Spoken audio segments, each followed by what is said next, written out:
unfortunately harnesses encourage our dogs to pull, so he pulls really well in it. Pulls really, really well in it. Come on, Bone. Let's go. So we're going to be getting him fit pretty soon. Yeah. And he'll be able to be a gentleman. Oh, God. Oh, my gosh. He'll be able to be a gentleman on the leash. Seriously, like, I wish you could see, like, the slant that I'm in trying to slow this dog down.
Guys, Victoria here with Take the Lead Canine Training, and you're watching episode number 2 of Foster Dog Friday. I'm excited to bring this back for a second week. I hope those of you that saw episode 1 enjoyed it a lot. If you haven't seen episode 1, make sure to go to my YouTube channel, which is youtube.com/taketheleadk9, letter K, number 9. And make sure to check that out. It talks about kind of the idea behind this entire video series and the hope that we can start getting dogs adopted and getting these dogs trained while they're in foster homes. Today's topic is going to be a little bit about training styles. There are a lot of dogs in rescue who have bad behaviors. As we touched in episode 1, behavioral issues tend to be the #1 reason that dogs aren't getting adopted. Although we have, illnesses and injuries and things like that that definitely aren't suited for giving to a new home, once these guys get healthy, we still seem to have issues of having a mentally unhealthy dog. A really great example is a dog who's just pretty hyper and out of control. When you think about families who want to adopt a dog, or maybe you're a family with a dog, you don't have to be a foster home, you could be a family with a dog. We're thinking, okay, we've got a dog, or I want to get a dog. Not too many people say, let me get that dog that's real crazy in the house and jumps on the counters and knocks things over and jumps on the kids and grabs things out of the garbage. Not too many people are asking for that dog, but unfortunately, there's a lot of dogs out there with those kind of pushy, obnoxious behaviors. These are behaviors that get dogs into trouble. These are things like counter surfing, jumping, pulling on the leash, excessive barking, jumping on the furniture, knocking stuff over, chewing things up, being destructive at home. All of this stuff makes it very hard to live a life, an enjoyable life, with a dog. I'm a dog trainer and I see this all the time with people. They've got dogs who are constantly creating messes at home and the owners are just running around cleaning things up. So I want you to imagine for a moment that you don't have a dog and you're thinking, hey, I would love to adopt a dog. That little rap sheet of description is typically not what people would be looking for when they're trying to pick their ideal pet. That little rap sheet is actually what gets a lot of dogs turned into shelters or returned back to rescue. Fortunately, those things really can be cleaned up very easily. It's not that you have a dog who is a bad dog or a crazy dog or a Marley and me style monstrous, tearing things up because he's a crazy out of control dog. You have a dog who doesn't understand how to live in your home. You have a dog who does not understand boundaries. Not that you're not trying to tell them right and wrong, but you're not doing it in a way that they understand. And so the idea with this particular program is to try and get foster homes training dogs so that adopters aren't dealing with that stuff when the dog gets home, that they're getting a dog who knows how to live in a house, who knows how to be calm and well behaved, who knows how to walk nicely on a leash, getting these dogs into adoptable homes, and then they can stay. I can't tell you how many times I hear people struggling with dogs and they're thinking, oh, I've got to give it back to rescue. It jumps on the kids, it's chewing things up, it's tearing up my home, it's pottying in the house. All of this stuff is very easily addressed with training. There are definitely situations where behavioral issues are a little more complex, whether we're talking about aggression or we're talking about growling at kids and we're talking about having issues with dogs and having issues with cats. That's a little bit different. That needs a little bit more intensive work, but easy stuff for a foster who has a dog who is friendly and generally is a sweet, apparently adoptable dog, just a out of control dog. Really easy stuff that foster homes can start to apply. What I want to talk about though is the training styles to kind of get there. When we think about dogs in shelters and we think about dogs in rescue, but particularly actually in shelters, like behind bars in shelters, these dogs don't really have much time. They're kind of on borrowed time. If you know anything about the shelter system where we're putting 5 million dogs to sleep a year, these are good dogs. The majority of your animal shelter are dogs that would make great pets, but they don't know how to live in a home.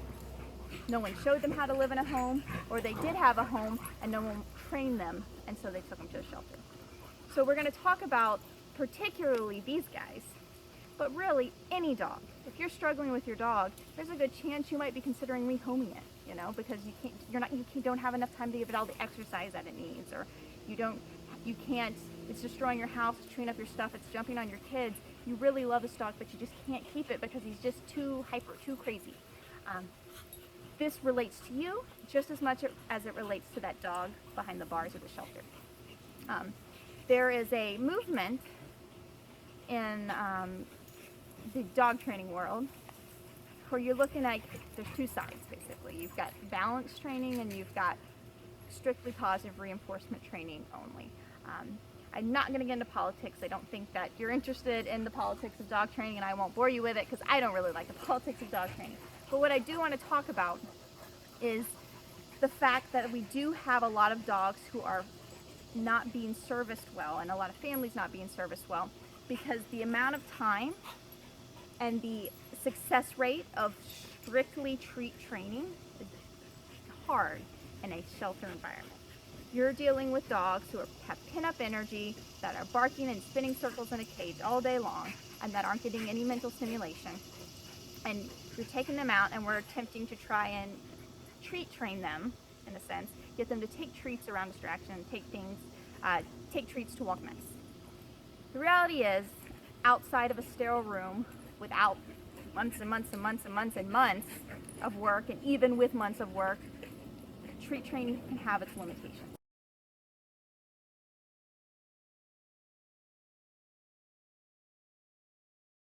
So, I'm a balanced dog trainer. We use a variety of training tools. As you saw at the beginning of this video, actually, you watched Bone, who is one of these dogs that's zooming around back here, the white guy with the blue spots.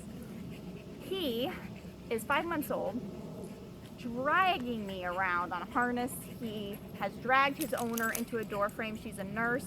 He almost fractured something. He didn't fracture it, but her hand was swollen. She could not use her hand for like a week because she had a humongous knot on her hand because this dog pulled so badly that he pulled her into a door frame and smashed her hand. This kind of stuff is happening all the time. Sweet, goofy dogs that are just out of control. So, at the end of the video, you're going to see I got Bone fit. Here he is right now. I got Mr. Bone fit with a prong collar. Introduced it to him gently through pressure and release, and now I can walk Bone with 2 fingers. He's walking beautifully on the leash. He's paying more attention to me. Don't knock my camera over. He's paying more attention to me, and he's not dragging me down the street anymore.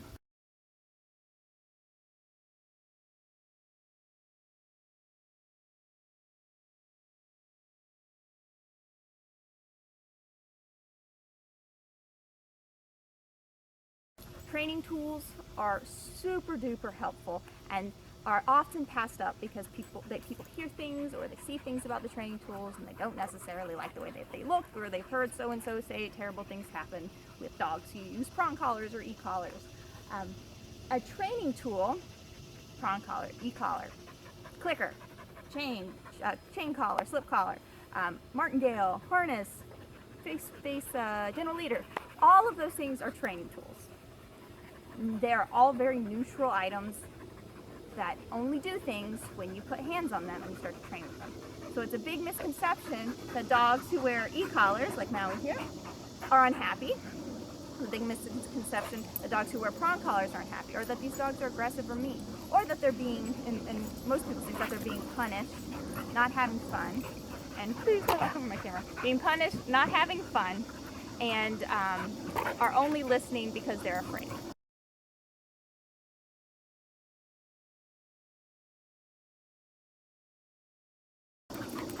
If you'll watch the video and watch some more of my videos, I'm going to post some links on my YouTube channel here. These training tools are marvelous for communicating with your dog quickly, effectively, and gently in a short matter of time. One of my first videos that I made, and you'll see it on my YouTube channel on the playlist, is myself at an animal shelter with a yellow lab who was super hyper, dragging me down the hallway, jumping all over me, out of control. Hit him with a prong collar, introduced it to him gently, and he's almost healing perfectly within a matter of like 20 minutes. There are dogs being turned into shelters every day because their owners can't control them. Guys. It's really important to see things like that because you think about dogs who owners can't control. They can't take them for a walk. They can't do anything with them.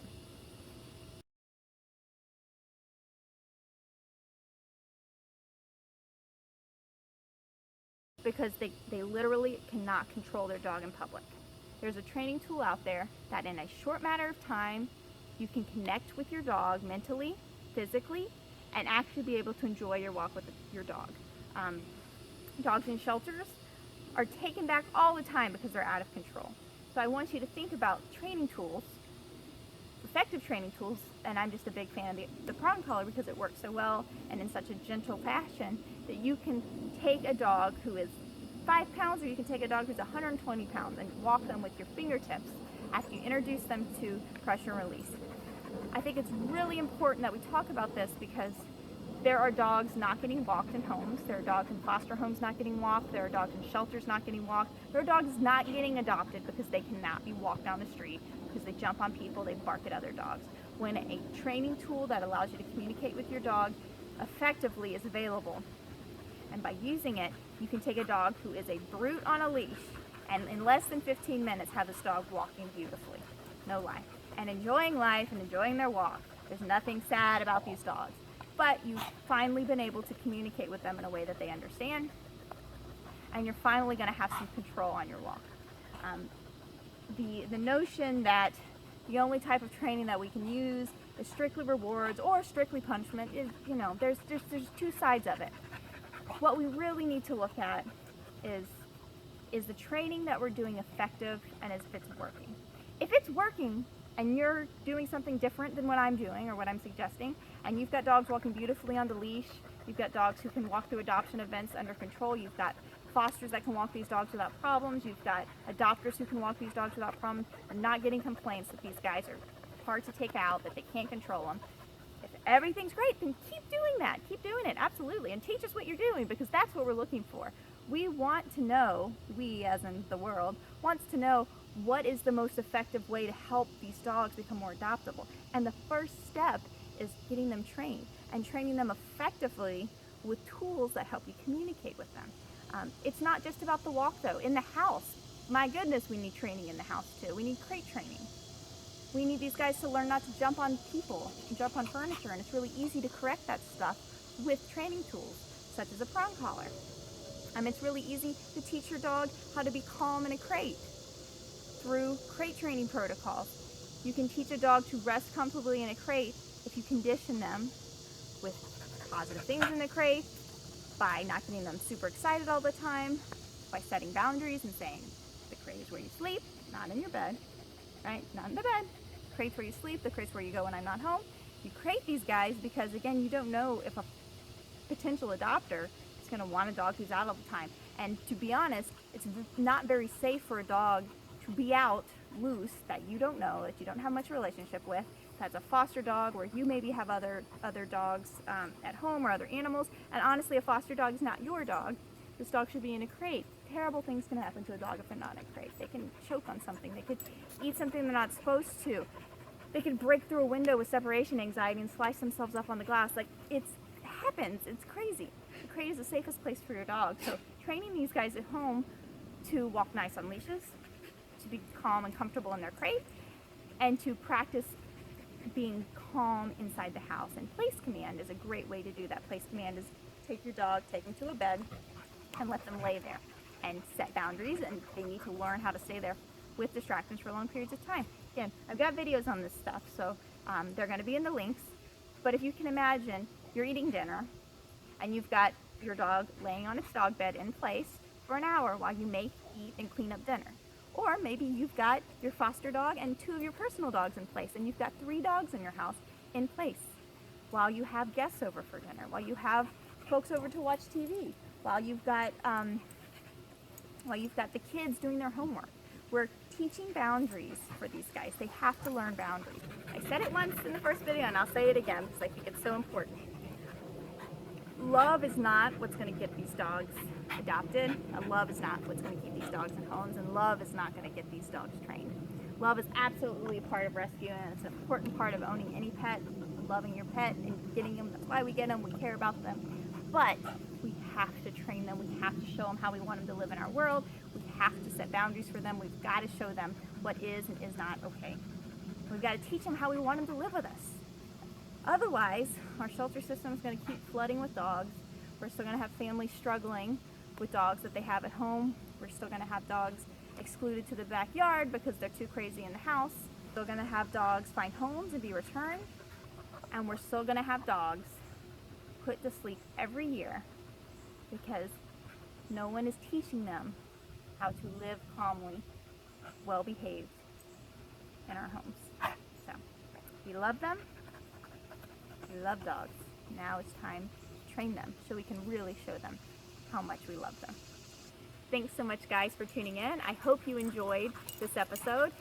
I hope you're curious about what you can do with your dogs to help create better behaviors at home, create a better walk, and create better foster dogs, and find great homes for these guys, and find homes that are happy that they've got a trained dog.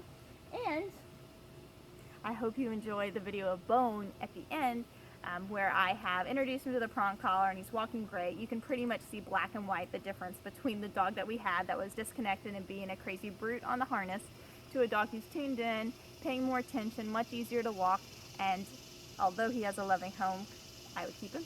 A dog who could easily be an adoptable dog that's now well behaved because we're using a training tool that helps us be successful and helps our dog be successful. All right, guys, thanks so much. Happy dog training, and I'll talk to you soon. Bye.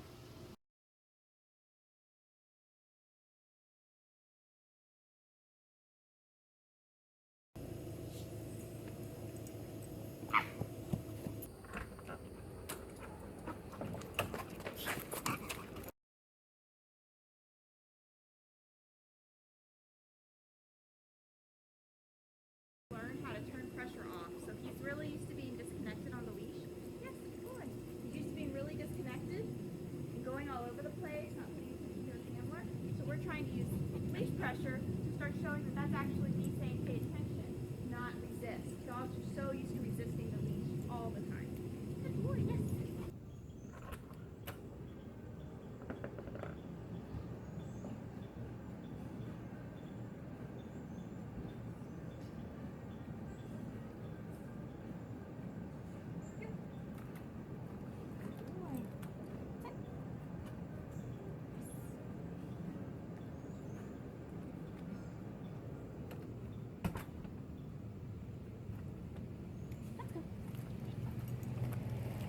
Good boy. So cute. So cute, especially when you're well behaved, huh? Good job. Yes. Good boy. Boy. Yeah, you can see. Happy pup. Walking really nice with me.